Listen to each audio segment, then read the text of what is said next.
This is an after-school program podcast.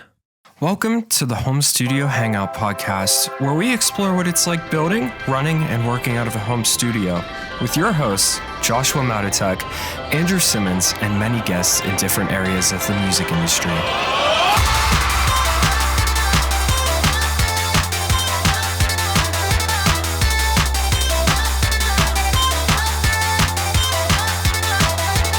And welcome back to the Home Studio Hangout podcast. Today, it is your boy Andrew, not with Josh, because Josh is finishing his last-minute shopping for Christmas time, but I am here with my friend Mike from New York. Mike, how are you doing today, man? I'm doing good, man. I'm excited to be here. I know, man. I'm super stoked. So me and Mike have been online friends for a couple years now. I want to say 2018. That sounds about right. It was 2017. Like it was 2017? Yeah, I think so. Because it is the year after we both took the profitable producer course, I do believe. Yeah, that sounds about right. I don't know. I'm losing track. The last 2 years don't count. So. Yeah, exactly. Everything's just a blur from 2019 to now. Exactly. just we're just speeding through time at freaking Mach 12. Pretty much. So yeah, dude, we've been friends for, online friends for a hot second. You housed my band one time whenever I wasn't there. I did. That was cool. Sure that they were cool dudes. You made sure that they didn't freeze in the night, so I appreciate that. They tried pretty hard to freeze in the night, actually. Did they? Yeah, they ran out of gas on the thruway on the way to my house, and they called me and they're like, "Yeah, we're gonna be like ridiculously late. Like, don't even worry about it. We're just gonna sleep in a parking lot." I'm like, "No, please, no, please not don't." In New York, not in the wintertime. Also, who thought it was a good idea to tour in the wintertime in New York, guys? That is why I did not go on the run. I was not about to be in a van in 20-degree weather. That's smart ridiculous. Man. That is ridiculous. It's a very smart, man. I feel for them for that, because they told me on the way back that they drove through a blizzard going through Baltimore or something like that, and could barely see. It sounded like a nightmare. Anyway. Yeah, winter's the worst. Yeah. Anyway, me and Mike have been friends for a hot minute. Been talking about we were in a group. I guess we're still technically in the group, but yeah, it's been a minute though. We just don't talk as much, but this is where I met my friends Chris Davis and Chris Bowman, who have introduced me to a lot of other friends, both of which I have not had on, by the way. And I've been trying to convince both of them to get on to do the podcast. That should happen. Yeah, it should happen. But I have had Steven on, so that's where if listeners that had listened to Stephen Kinsley's episode, Steven was also a part of this group, our mastermindy group. Lots of fun conversations we had, but we kind of all have been kind of coming up together at the same time and watching each other grow and build our own businesses. And that's been super fun. So yeah, Mike, stoked you said yes to do it on this. Heck yeah. Nice. Absolutely. Pre-Christmas December afternoon. Yeah. That Christmas snuck up on me. I know, when did right? that happen? I know, right? Yeah, this episode won't come out till January, so everybody is going to be like, eh. But yeah, it definitely snuck up on me too. I literally finished Christmas shopping yesterday. So nice. But yeah, let's just kind of dive into you, Mike. So for those that have no idea who the heck you are, which is probably most people, why don't you introduce yourself? Hey, I'm Mike. I run a recording studio in upstate New York called The Bunker Recordings, and I work with pop punk bands primarily and surrounding genres, pop rock, indie rock. I'm bad at genres, so I don't know. All that kind of stuff. Stuff with guitars and sadness. Pretty much, yeah. That's the vibe. Happy sounding songs that lyrically are very depressing. Exactly. You know what's up. Yeah. But yeah, so that's what I do. Yeah, awesome. You're still at the Bunker Recordings, right? Yeah. Yes. Yeah. On Instagram, and I think you're just Mike Dwyer on Facebook, and I don't know any other places that you would care to send people. So, website real quick, if you want to drop that. Thebunkerrecordings.com, or like you said, on Instagram at The Bunker Recordings. But that's where you'll find me. Yeah. So let's kind of dive into your history, Mike. So how did you kind of get started with music, or kind of music in general? And then kind of how did you get started in recording and that whole world, which is very, very different? Yeah. I mean, like music wise, I don't know. It started in like, I don't know, middle school probably. There was some new kid at school who I became friends with. We were like skateboarding outside and crap like that. And he showed me, he introduced me to like pop punk music, you know, like early like Blink-182 stuff and Heck Less yeah. Than Jake and all that stuff, and just like fell in love with it. And I was like, dude, we got to start a band. And we did, because that's what you do. That's what you do when you live in kind of the middle of nowhere. Exactly. So bought a bass, he bought a guitar, we found a drummer, started playing music. And then, you know, it was just, recording just kind of came initially out of necessity, because we had this band and, you know, had to have some music to put up on our MySpace back in the day. Yeah. So, you know, I had just kind of taken charge of that. It was just like, oh yeah, let's figure this out. You know, bought like a little 8-track Fostech recorder thing and was doing that for a little while, and then tried using like my sister's laptop and recording into GarageBand and doing stuff like that. It was always just like a means to record our music though. For like sure. I wasn't like thinking about it. And this was all, you grew up upstate New York? Yeah. Okay. Yep. Born and raised upstate New York. But what area is this?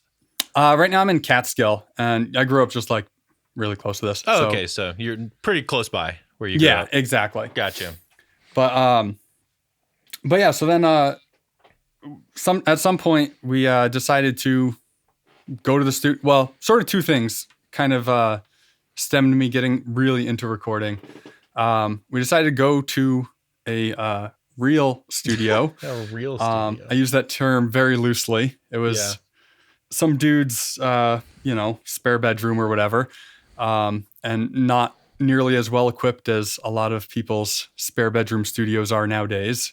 But at the time, it was the coolest thing we had done. But so I remember going there for the first time and just thinking it was the coolest thing ever, and being like, whoa, this guy's like getting paid to record. Like, that's the coolest thing. And yeah, I just like fell in love with it. Like, despite his home studio not being, you know, anything too crazy, he did have a crazy amp collection. Like Mesa Boogies, Soldanos, all kinds of goodies. Oh, shoot. So yeah. the good stuff. Yeah, he had some really, really nice amps. And I just remember like, yeah, when he was like figuring out the guitar tones and stuff, I was just like, oh my God, this is amazing. And then around the same time, I had come across the Blink-182 when they were recording their self-titled record. The documentary? Yeah. I'd been like coming across that on YouTube. Yeah. And this was in the days of dial-up, when, you know, you'd have to load a YouTube video for like 20 minutes before you could watch it. Especially an entire documentary that was like an hour and a half, 2 hours long. Yeah. So I was just like binging those, watching producer Jerry Finn and engineer Ryan Hewitt, you know, just making magic. And being geniuses. Exactly. And just thought that was like the sickest thing ever. And I was like, yeah, I'm going to do that. That's what I'm going to do. And thus launched you into the expensive world that you now live. Oh, yes, absolutely. No, I mean, that's super cool. I mean, I feel like everybody has that moment, right? Where it's like, it's that one thing where you either find a record or you have an experience where you go record, or like you watch that documentary, right? So I know for me, it was going to, I worked with a country guy right after I had dropped out of college. I was playing guitar for a country guy. He was recording at big studio. Want to say it was Ocean Way. I don't remember. It was one of the ones that was in Nashville. It's like in an old church. It's huge. beautiful. I was like, man, so you can just like, my first thought was, yo, you can just post up anywhere and throw gear in it and it's a studio. That's crazy. Yeah, then it kind of led me into the world of, it's a very similar thing. It's like, oh yeah, I can just like do this. Yeah. And down the rabbit hole you went. Exactly. So, okay. So what got you from there to going to the city? Never actually went to the city. The place you're thinking of. Oh yeah, where the studio that I'm thinking of. Sorry. Yeah, that was also in upstate. Okay, that was in upstate. Okay. Yeah, it's in a town called Rhinebeck. It's maybe 2 hours north of the city. Gotcha. Like 40 minutes south of me. But yeah, so after getting super into recording, I actually went to audio school for a couple years. Okay. Just because it seemed like Where'd you something go? you're supposed to do. Finger Lakes Community College out in Western New York. Nice. Some random little community college that had, a ridiculously sick recording studio built into the middle of it. That's cool. Yeah. Hey, they were ahead of their time then. Yeah. That's really cool. I tried to find one of those around me and that doesn't exist here. Yeah, it was quite the find. It was cool. Like I don't usually, necessarily recommend people go to audio school, but like, yeah, not nowadays, especially. But like, I mean, this was what year was this for you? It would have been 2010. Yeah, exactly. So yeah, same. We're in the same like time frame of our lives. Mine would have been like 2009, 2010. I try to explain this to people. The internet was not nearly as developed as it is now. For sure. And like there were forums. I won't say that it couldn't happen because there were forums for people, but like unless you were a super nerd, I didn't know what a forum was whenever I was going into college. No, for sure. Same here. I didn't know what like a thread was. I don't understand all of this terminology. I was just a dude who's only lived in podunk nowhere and had dial-up. But then you also have, this is wild to think about, and to put this into perspective for you too. In 2010, the year that you were at college, Misha put out that first Periphery record. Really? Think about that, right? That record was done 100% by Misha in his own studio, in his house. That is wild. And it sounds so good. Wow. Yeah. Yeah, no, I didn't realize that. Just for some perspective, there you go. Which means it was probably made in 2009. Yeah. That's But wild. yeah, no, you're right. Like, it totally was different than like, even besides just forums, like YouTube tutorials or something. Yeah. Like maybe Graham from the Recording Revolution was around. That was probably about it. Yeah, but and he was more blogs, I think, at that point. Okay. Yeah, he might not have even really been into I don't the even know if he videos had done the video part yet. But He yeah, may so have. just He like, may have. He may have. but even then, so, like not a whole lot Yeah. of stuff out there. and even then, it's like super basic stuff. He was like how to record on GarageBand, which like for me in 2010, having a Mac was unthinkable. So, but do not recommend recording school now. I think I've had a couple different conversations about this. Do not recommend going to recording school now.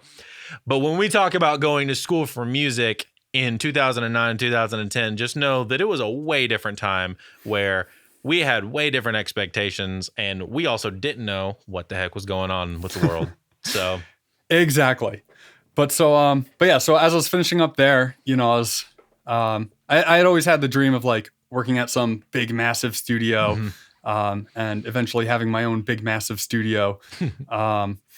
And so a friend of a friend had recommended this place called the Clubhouse, which was less than an hour from me. So as I was finishing up school, I went down there and met with the owner and started an internship there.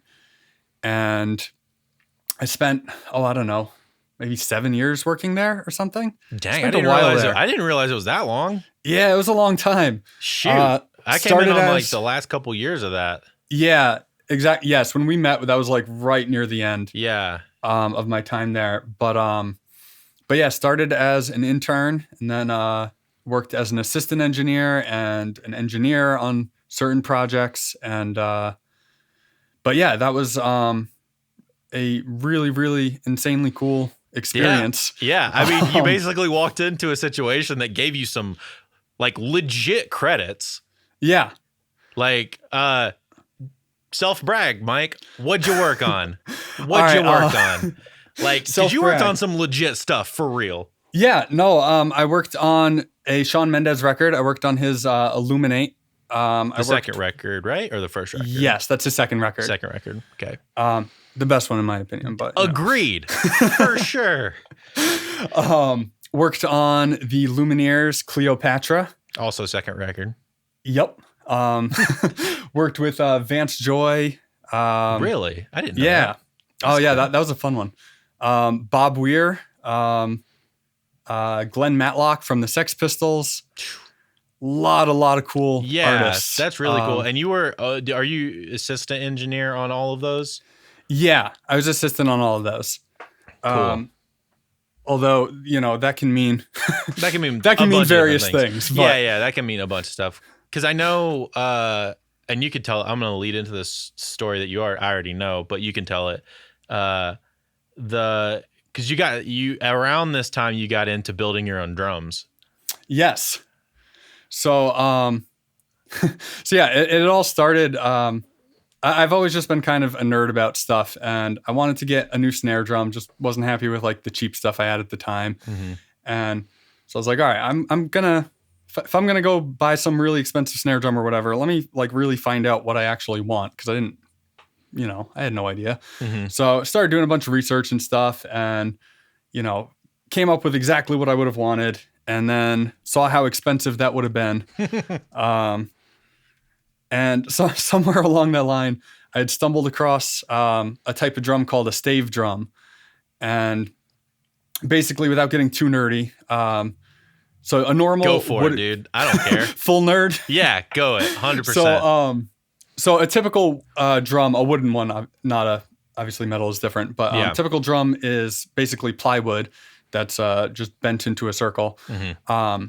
But stave drums are like single individual pieces of vertical wood that are kind of glued into a almost circle and then lathed into an actual circle.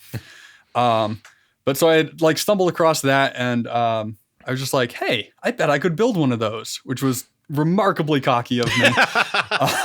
Love the confidence. Yeah. But so I went at it, and like I had like a little bit of like woodworking background, not like a ton. And I had like a handful of tools, but like not the right ones. But so like everything about building that first drum was like super, super sketchy. And it's amazing I didn't like lose a couple fingers. And it's amazing that it ended up actually being a drum at the end of the day. But it did. Yeah. And it sounded like pretty good. Not perfect, but like pretty darn good. And good enough that like, I had a good time doing it, and I was like, I bet I could, refine this process, go buy a couple proper tools and do this a whole lot better.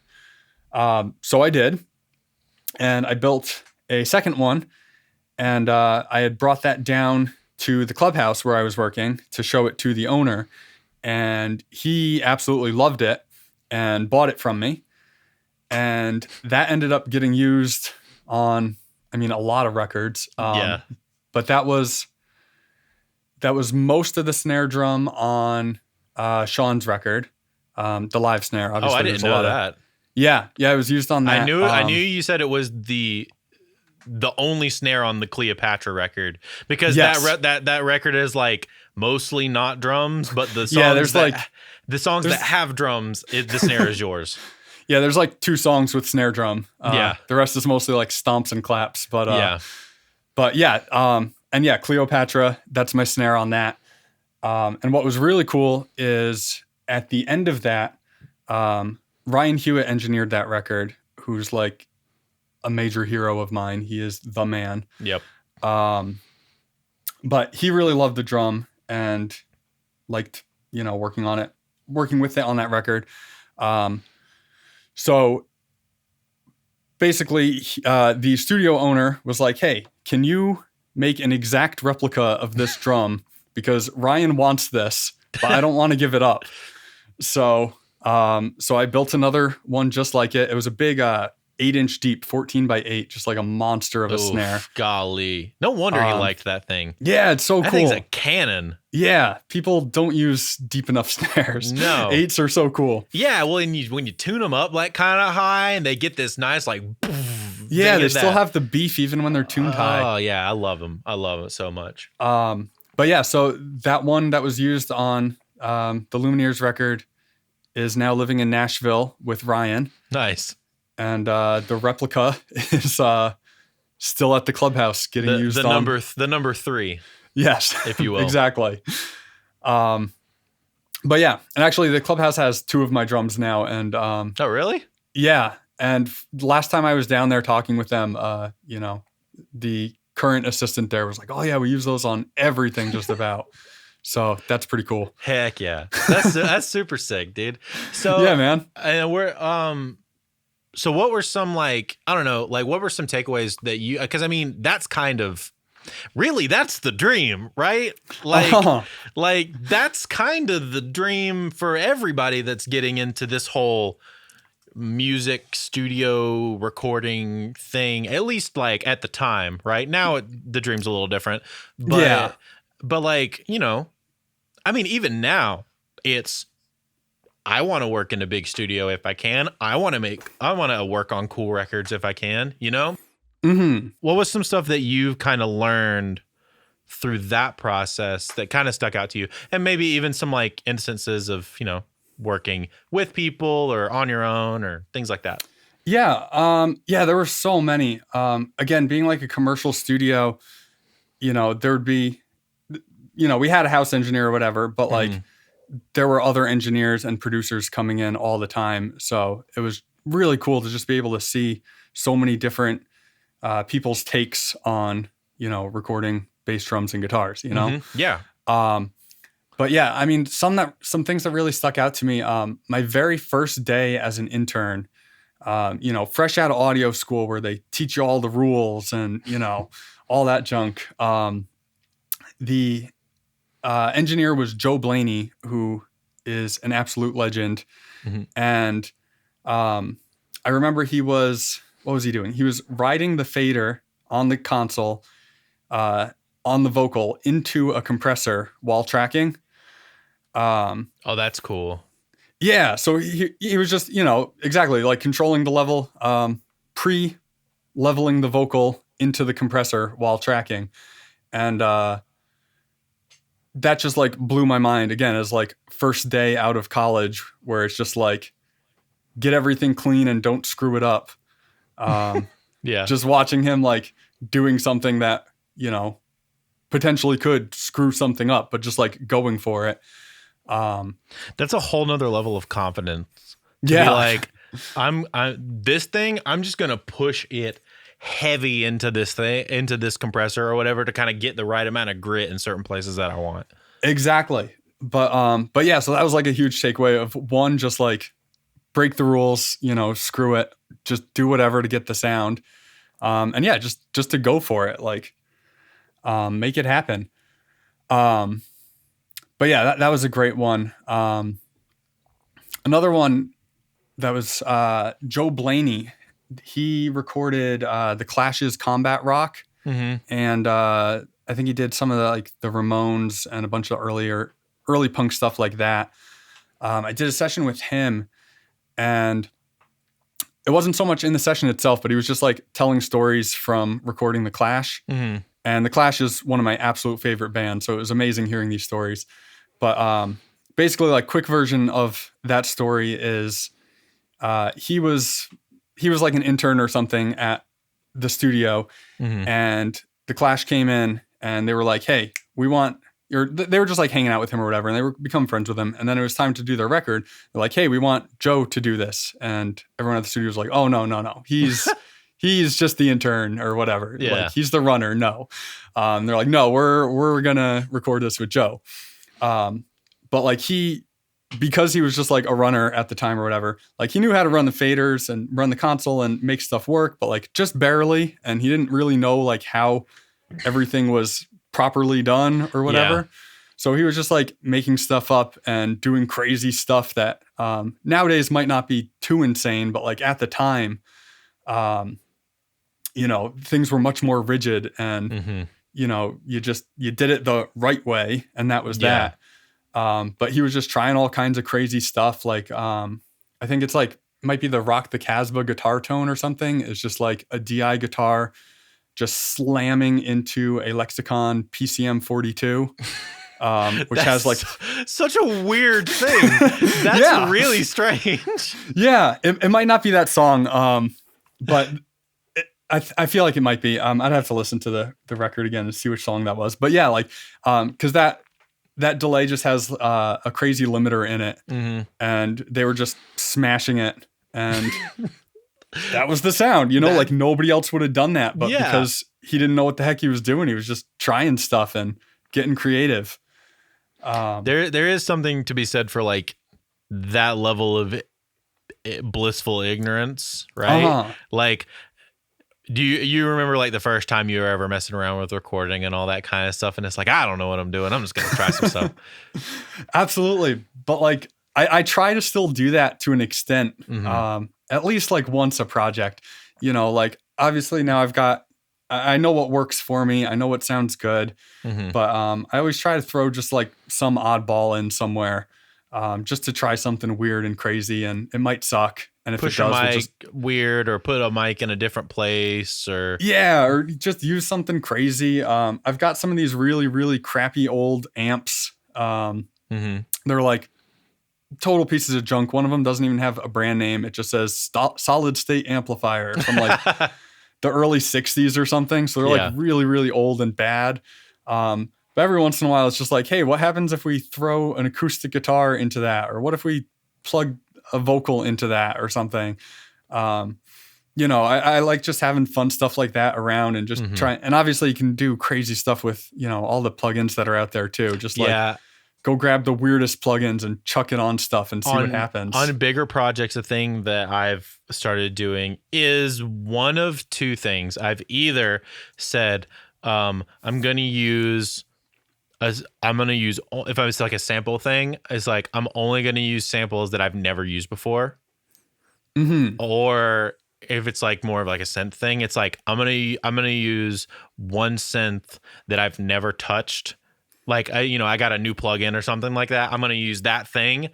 Got no idea how it works. I'm just going to use it just to see what I can get out of it. It's super fun. I did that when I got Anna 2, I think, for the first time, because I had never messed with it. And I came up with some wild patches. And then you just save all of those and you're like, all right, cool. Here's a bunch of really cool stuff that sounds great. Exactly. Or like, I use one of these pocket operators sometimes. This is literally a bass synth. Nice. In a little thing. Like it makes little like little sounds. It's super sick. And I have one that's a sampler. They're like $50. They're super cool. Teenage Engineering that makes the OP1. They make those. Oh, nice.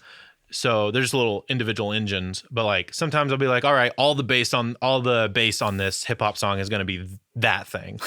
I'm going to play it all, or whatever. I'm going to write a song, but I'm going to start the song with a sequence that I write on one of these things first. And then that just kind of gives me a, different way of thinking, or a different place to start, or come at it from a different angle that, you kind of keep that newness about for making sure. music. Again, it can just like, I've seen a lot of people who just, they figure out what works and then they just go for it over and over. And like, it sounds good, but like, I don't know, one, it's just a lot less fun. Yeah, I was like, where's the fun in that? Yeah. And then two, I don't know, you just come up with like new sounds that might end up being something even cooler and better than what you were doing before. Or like, in a sense of that Clash record, it's like genre defining. Yes, exactly. Like legitimately changes the landscape of how records are made. Yeah, absolutely. But yeah, so like whenever I'm talking to people, I'm always encouraging them, like, if you're recording a drum set or something, like do your normal setup and then grab one more mic and just put it somewhere weird and do something crazy. Like you can just mute it later if it sucks. I became a fan of a crotch mic because of that. Yeah, I'll try that sometimes. Yeah, it really depends on the project now because I know what it sounds like, or like a side snare mic. I don't know if have you ever mic'd the side of the snare? Yep, that can be fun. Especially so like on like a deeper snare, it works really, really well because it takes up the snare takes so much physical space that the mic gets less bleed. So you get more of the cool like resonance off of the wood, or like the way it's because you build the snare slatted. There's like air coming. Theoretically, there's a seam there. So there's something coming in between those, naturally. So I don't know. I think it's in theory, in my mind, it's a cool way to get a different crack out of a snare. Yeah, for sure. Something I've been doing just, I don't know, in the last 6 months or something is I picked up some cheap contact mics and I'll just stick them to random things while tracking drums. That's super cool. Yeah, they almost always sound bad, but everyone has a good time with it. And once in a while, we'll stumble onto something pretty decent. Like literally 99% of the time, it sounds like trash. But again, it's putting them on. I'll try sticking it on the walls. I'll try sticking it on the drums. The thing that sounded best so far is I have this giant wood diffuser right behind my drum set. That sounded really good. Oh, I bet that sounds cool. Yeah, it was like super. It sounded like a room mic, even though like a kind of far away room mic, even though it's only a couple feet from the kit. But it was like super subby and weird and lo-fi, and like you just like EQ out all that bottom, and it just sounds like a really MIDI like mono it was mic really or something. Cool. But again, it's just like fun because I'll just be like, I don't know. Sometimes I'll just ask the drummer if I'm out of ideas. I'll just be like, "Hey, what should I stick this on?" and whatever, because I know it's going to sound good without it. So like, I don't really care if it sounds good or not. Yeah, like I hope it does. It's not like a necessary thing. Yeah, that's really cool. Yeah, I think that's something that people get so bogged down with, like what is the quote unquote right way to do things, hearing that it takes watching somebody who makes records like on a gold and platinum level. Sometimes just like watching them screw around and just like try stuff, and it's like, oh yeah, I forget, like I can do that. Exactly. Well, no, it's true. Like I still get caught in it sometimes where like, it'll especially happen for me if I stumble across some new mixer who's who I previously didn't know about, who is just like absolutely crushing it. And I'll just like totally get obsessed and be like, how do they do that? How do they do that? And it's like everybody when they found out Nolly did top-down mixing. Yes, exactly. And like you try so hard to just like do, like you said, like do the right thing, do it correctly, that you forget to just kind of have fun and do it your way. For sure. So, okay. So you were there for, you said 7 years? Somewhere around that, give or take. Yeah, shoot. So you were there from like 2011 to like 2018, maybe 2019, something like that. Something 2012, like that. 2012, 2019. Yeah, it might have been 6 years. Yeah. 6 or 7. Somewhere around there though. Okay. That's super. And then, so after that, what made you decide to dip? Well, like the whole time I was, I had my home studio. I had a home studio at my parents' house. Just, cool little setup in their basement. I had that going the whole time. Just recording, not like a ton because most of my time was spent at the other studio, but just occasionally booking some like local bands and stuff like that. And, that just started to grow a little bit more and a little bit more and a little bit more. And, it came to a point where at the other studio, again, I was engineering some projects. I was assisting others. Pay for an assistant isn't great. It's kind of meh. Yeah, it was pretty meh. Hours are really meh, working 8 a.m. to 3 a.m. or something like that. Yeah, especially when it's a record that's already behind schedule. Yep. Which happens more often than people know. Yeah, all of them. Literally every single record that anyone's ever worked on. Yeah. But yeah, and things were getting more serious with my at the time girlfriend, now wife, and just like working again. It might be 7 days straight of 8 or 9 a.m. until the middle of the night, and for not a whole lot of money. And it's there just comes a time where it was like, all right, that's time to outgrow it. I need to set some guideline. I need to set some structure here. I need to I also need it to like be on my terms, because like a lot of the time I would bring a handful of projects there, but most of the time the owner would call me and be like, hey, we got a session these days and these days. But with that, there would be big periods where just like nothing would happen. And it was just like, oh, I have like no direct control over, my income essentially. Yeah. Or you're relying on you're like, and I think this is part of like what a lot of people don't understand when they're like, oh, I want to go work in a studio. It's like, I don't know, for me at least, part of the enjoyment of working in a home studio or working in a studio like we do is we're our own bosses and we don't talk with anybody else about our schedule, right? Our schedule is what we want it to be. Exactly. For the most part, obviously. Yeah. Like there's a sense of like the client, we're kind of work for the client because we're a service-based business, blah, blah, blah, blah, blah, whatever. In the grand scheme of things, when you work for a studio, you are subject to whatever that studio schedules.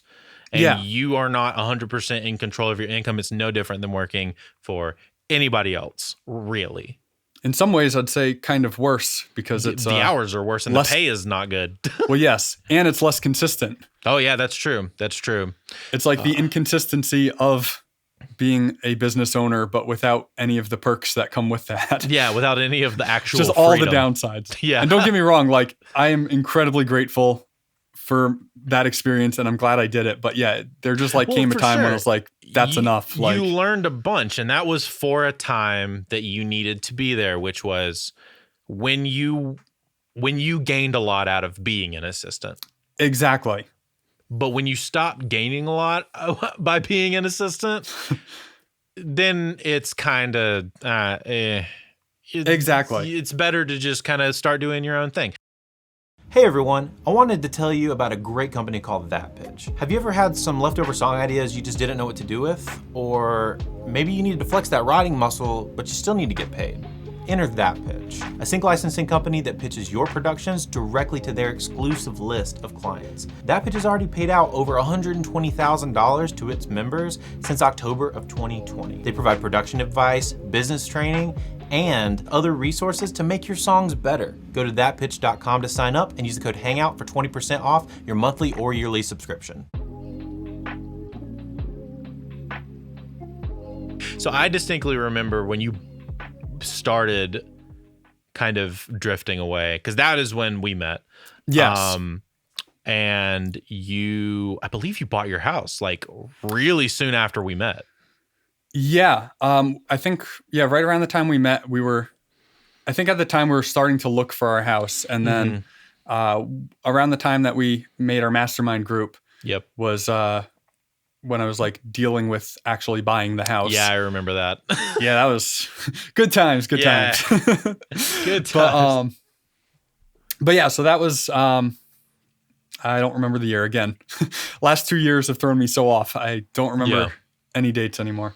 But yeah, so that was a few years ago.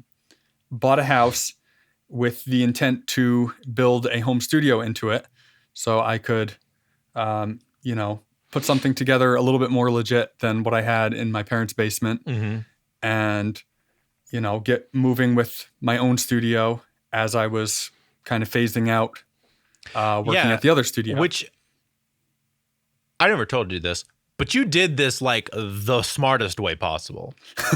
Well, thank you. Yeah, like you didn't just go, all right, I need to be done at this studio and make my own studio. So you get done at the studio without anywhere to work. And that's dumb. Don't do that ever. Yeah. I mean, yeah, looking back, I probably could have done it a bit better. I mean, but yeah, there's not always bad. learning curves, but I mean, you are also kind of subject to moving and people getting sick, and like the closing took actually forever. Yes, actually forever. And then the building process was a pain because you did a lot of that yourself. Yeah, I did 95% of it. Yeah.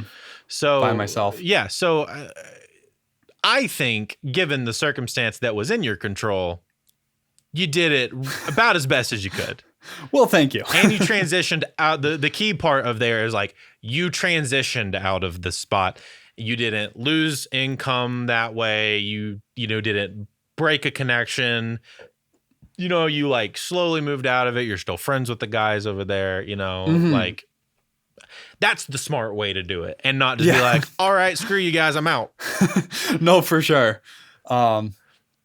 Yeah. And part of it was just again, it wasn't like something just set me off and it was just like one day I'm just like, nope, I'm done. Yeah. It was, it was a gradual thing of just like, this is getting old. And, even for the studio, like there were other people starting to come up below me as well. Mm-hmm. So it was just kind of, we just kind of faded out. Make room for them. You get to do your own thing. Exactly. So, So you built your own studio in your house. I did. So you guys are still in that place, right? Yeah. Okay, that's what I thought. I was gonna say, if you did all that work and then you moved, geez, Mike. No way. It's gonna be a while. Yeah, that's what I thought. Yeah, but so you built out essentially your entire basement, right? Yeah. So our house is 2 floors. The bottom floor kind of half basement. It's half above ground. It's weird. Okay. We're on a hill. Gotcha. But yeah, so the whole bottom floor except of one tiny little corner that has our laundry room in it is my recording studio. And like when we were looking at houses, I was kind of just imagining, maybe getting like a garage or something to build the studio in. And then when we found this house, it was just like, oh no, that's the one. Because kind of what I wanted, again, coming from like the commercial studio world, I knew I didn't want to own a full-on commercial studio like I did when I was younger. I was just like, no, absolutely not. Yeah, and that's so much work. Yeah, and just like with, just how our industry is changing, like, I don't think that makes any sense. And it's just so much gear and so many people. And is it really worth that amount of money? That's what I'm saying. Like, even if I like, if I won the lottery today and could go build some crazy commercial studio, I probably wouldn't. I would stick with this here. Like, I like it. But again, coming from that world, I saw a lot of the benefits of a lot of the things that commercial studios had to offer. Mm-hmm. So what made this house so interesting for building the studio in is, one, I have a separate control room and live room, which is something that like I knew I wanted because, my old place at my parents' house was just a 1-room thing. Mm-hmm. And I was just getting real sick of sitting next to, half stacks while tracking guitars. And drums and all that. So I knew I wanted 2 separate rooms. Mm-hmm. But then, so the bottom floor of this house used to be like an in-law suite or something. So there's like a kitchenette and a bathroom and an extra room. So, I saw that and was just like, whoa, this might be something here. So again, just built out the kitchen area, made that extra room a guest room, shoved a bunch of bunk beds in there. So bands can crash there. They've got their own bathroom. They're not like creeping through my house to find the bathroom. Yeah. So, and again, the fact that they can just like stay here, they don't need to find a hotel. Mm-hmm. 'Cause again, being in upstate New York, kind of the middle of nowhere. Yeah. It's like not too far from, we're not too far from Philly, not too far from New York City, not too far from Boston. But, farther than you would want to drive back and forth every day. Yeah. So, having that, again, that was stuff like that I saw at the clubhouse was, bands were coming from all over the world and they had like a whole guest house there. So mine's just a shrunken down version of that. I've got the 1 bedroom, a kitchenette, and a bathroom. But yeah, so like I said, when I saw that, I was just like, yeah, no, that's gotta be the house. That's the one. For sure. No, I mean, that's really cool. And there's something to be said for the way you you're kind of a getaway. Yeah, studio. No, absolutely. That's kind of how you positioned yourself in a roundabout way. Yeah. Again, something I kind of stole from working at the clubhouse. Cause again, they're, in upstate New York as well. And sitting in like the middle of this gorgeous field in a cute little town. Mm-hmm. But yeah, like watching people come up from New York City and be like, oh, this is what fresh air smells like. And, bands love that stuff. Yeah. Like when, so exactly like just being like, yeah, come up into the Catskill Mountains and come hang out and make a record for a week. Yeah. That's super sick. Like, yeah. And you don't feel like you can just go outside and walk around. You can just go be in nature. And, if you don't want to go sit in the control room, you don't feel like you have to, because if you walk outside, you're on the sidewalk. Yeah, exactly. And like, even sometimes if we're either not behind schedule, if we're the rare occasion we're nice and ahead, yep. Or if, if just like the bass player's done for the day or whatever, bass and drums are done for the day, sometimes I'll like encourage them, like, go drive 15 minutes down the road and you'll be at like the tallest waterfall in New York State. And that's super sick. Go check out this awesome mountain and do all this shit, like. Yeah. No, I mean, I think that's the cool thing is like having things for them to do that is more scenic and. Yeah. Yeah. I think that's super awesome. So you build it out. We don't have to talk about the process of building it out because that's a very complicated, long, arduous process. But what were some things that we won't talk about the full build, but what were some things that you were like, I gotta have these things when you're building it? So obviously the room and board, obviously the mix and tracking room separated. Were there other like specific things that you're like, this is still technically a home studio, so I want it to like be a certain way, but I'm also coming from a commercial space where I can kind of pick and choose the best of both worlds? Yeah, for sure. Like you said, the biggest one for me was the control room and live room, and soundproofed in between them. Not just slanted windows and everything. I got the straight windows. I didn't do slanted. I read some stuff said it might not matter. I don't know. I'm not an acoustician. I'm not either. I've heard both, so yeah, straight was easier. I've heard it depends on room size. That's what I've heard. Okay, but I do have the double windows with 13 inches in between. There you go. Nice chunky wall. Yeah. But another one I really, really wanted like a lively room. I wanted big drum sounds, and this wasn't necessarily something I had any control over because acoustics are weird. Yep. And I didn't even know what the room really sounded like at the time because, again, there were a bunch of walls that weren't put up yet when we bought the house. So it wasn't even like the same shape that it was going to be once it was done. But I did end up really lucking out. Like I just moved all my gear in and the room just kind of sounded really great. Like I was really worried I was going to have to deaden it a lot. It's like it's a medium-sized room. I don't know. It's what ceiling height? Ceiling height's 8 foot, so not pretty high normal. ceilings. Yeah, normal ceilings. It's like 25 feet by 12, I think, give or take. Okay. So it's like a long. Yeah, long, narrow kind of thing. But yeah, so I was worried I was gonna have to like deaden it down a ton, which wouldn't have been the worst thing in the world. But again, coming from that commercial studio where they've got 40-foot ceilings and massive drum rooms. And the little drop cloud thing and all that. Yeah, kind of all stuff. the goodies. I was just like, man, I really hope it's a cool sounding room.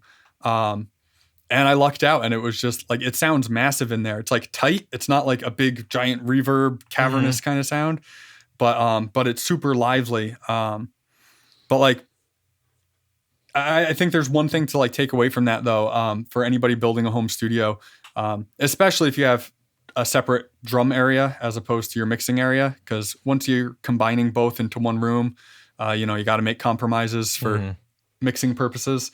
But, I do see a lot of people, a bunch of friends of mine who have home studios, they'll just build it out and then they just slap up a ton of acoustic treatment right off the bat. And then they move their gear in and see how it sounds. But I'm like, just like go listen first, like see what it's going to sound like. Cause had I done that, I wouldn't be nearly as happy as I am right now. Yeah. That's what I did with this room. So whenever we bought this house, late 2019, I had treatment like ready to go, but I didn't put it in here. Honestly, I actually spent like a good month in this room with blank walls on purpose. Yeah. To just be like, if I got to learn this room, what's wrong with this room first and where I'm like fighting stuff. And then I need to do tweaks based on that. And then also like, I had my desk over here on the right wall. I used to, but then I realized, I need to be on the short wall for correct throw, and also to make sure that my speakers are going into the corners correctly so that my traps can kill it, and things like that. But also I think you're supposed to be on the short wall anyway, from what I've read from other acousticians. Typically. Yeah, typically. I'm not, but yeah, but like but yeah, that's the correct thing. If you have the option, I think you're supposed to be on the short wall. It also just worked out. On this same wall that I used to be on, I have a door that goes to a closet that I turn into a vocal booth. And then stuff like that. This one has the smaller window, the one that I'm on now. Things like that. I ended up getting this big output desk. So like would not have fit on this wall with all the doors that I have. Anyway, so it just kind of worked out better, but I also learned where to put stuff, where not to put stuff, where I need to have things, like you said, I learned the room first and then kind of treated it to where it needed to be, instead of just being like, all right, here's all of my treatment and now here's all of my stuff. I hope it works. Exactly. Yeah. That's exactly the approach I took. Like I said, like I've got, I don't know, like 2 pieces of acoustic treatment in that room. A lot more here in the control room. But you built that diffusion wall too. Yeah. Which does, I will say, I'm sure that helps a lot too. Oh no, it does. That's the main acoustic treatment in that room. Yeah.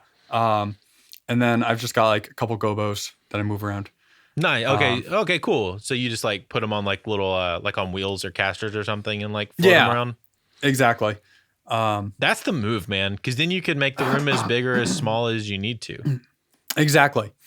But exactly. You throw them in front of the guitar amp for a nice tight sound for that, and around the singer for vocals and stuff. And you can bring them in tight to the kit if you want more of that kind of sound, nice tight sound, or just scoot them out of the way for massive, crazy rock drums. Yeah. Excuse me. No, you're good. That's no, that's a really good point. I don't think we've ever talked, because we haven't talked a lot about, I don't think, acoustic treatment yet, because there's very few people. I have like treated stuff here, and then, but like Josh is a producer more so. He doesn't mix as much, so he doesn't really need it. Yeah. He works a lot off of headphones, and he's got like small bits of treatment that he just kind of floats from place to place with himself. And then I think the only other person that would be our friend Lee, but Lee had did a big build out, like a multi-$100,000 build out, like a big studio, studio build out. Yeah. So he brought in an acoustician to do it for him. So he didn't do it as much himself. Yeah, when you're at that level, exactly. That's It's the way a to go. home studio in a place, but I mean, it feels like a home studio. Honestly, that's the cool thing, and I feel like you captured that too. It's like it's a professional studio in a house. Yeah, like that's kind of what I wanted. Like I wanted it to kind of sit in between somewhere. Like I wanted, if I'm just recording some, young band who hasn't been to some crazy studio before, I didn't want them to come and just be like, oh yeah, we went up to this guy's home studio. I wanted them to just say, yeah, we went to this cool studio. Yeah, just wanted exactly. that. But and it's also a sense of like, you're not wanting to like scare them, especially like young bands. Like it's intimidating to walk into a really big studio as a young band. Oh, absolutely. But yeah, like, but on the other side, if I had any of those artists that I mentioned earlier that I worked with at the clubhouse, like if they came in here, they'd be like, oh, that's a cute little home studio you got. Yeah. But that's exactly what I wanted, like right in between, sort of, like we've been saying, sort of best of both worlds kind of vibe. For sure. No, that's really, really cool. So now you're kind of leaning into you went from, I guess the clubhouse was like more folk and indie. More in that world. In that world. And then kind of some older school rock kind of stuff. And you're kind of leaning into more of the pop punk stuff. Yeah. Back to your roots. Exactly. That's what I grew up working with. Just listening to that and playing in pop punk bands and stuff. And all those early bands I was recording in my parents' basement were all local pop punk bands and stuff. But yeah, and again, I'm bad at genres. So, just the whole pop rock modern. If what are some dope bands that you've been working with recently? Just like last week I had this band called Bonsai Trees in. They're really cool. They got a bunch of stuff out. A bunch of older stuff. Again, like I'd probably call them like pop punk-ish, but like they're a little grittier, a little more raw sounding. But yeah, so just kind of like anything that's pop rock-ish, basically. Yeah. But yeah, again, just like with that being the stuff I grew up on, my ears just always gravitate towards that like big, massive, clean, modern sound. For sure. And feel free to name drop any band that you're like, oh, I worked on this record and I think it's really cool. Alrighty. Yeah. So whichever, so people can get a taste of something that you're like, this is a really good project that Mike has worked on. Yeah. So like, I did some sort of half mixing, half recording. There's an Australian band called Kids in Control. I just did a few songs with them. They co-wrote them with Nick Thompson from Hit the Lights. That's super sick. Yeah. So they did the co-writing with them. It was just like, again, happening in like 2021. There was a lot of virtual stuff going on. They virtually wrote with Nick. And then I actually recorded the drums here. And they recorded like guitar DIs and bass DIs and vocals in Australia because they couldn't get into like a real studio to do drums. And then I did all the reamping and stuff here and then mixed it.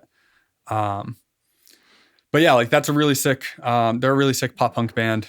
I was pretty stoked with how those songs came out. But that's yeah, and I'm going to link that. I said that's super tight. Yeah. I said I'm going to link that record if people want to check it out.